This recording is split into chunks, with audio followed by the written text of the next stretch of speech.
Peygamber Sevdalıları Vakfı tarafından Türkiye geneli yapacağı Onu Oku, Onu Yaşa temalı Umre Ödülü Siyer yarışması düzenliyor.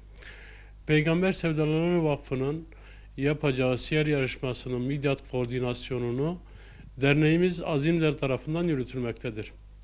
Siyer yarışmasının başvuruları 11 Kasım 2019 tarihinde başladı. 17 Ocak 2020 tarihinde son bulacaktır. Sınav 2 Şubat 2020 tarihinde yapılacaktır. Amacımız toplumun her kesimi Peygamber Efendimiz sallallahu aleyhi ve sellemin mesajlarıyla buluşturarak örnek hayatının öğrenilmesi ve öğrenilenlerin hayatımıza tatbikini sağlamak ve Allah rızasını kazanmak, toplumda okuma alışkanlığını istenilen düzeyde olmadığı günümüzde okuyan, düşünen, okuduklarıyla hayata yön veren bireylerin yetişmesine vesile olmaktır.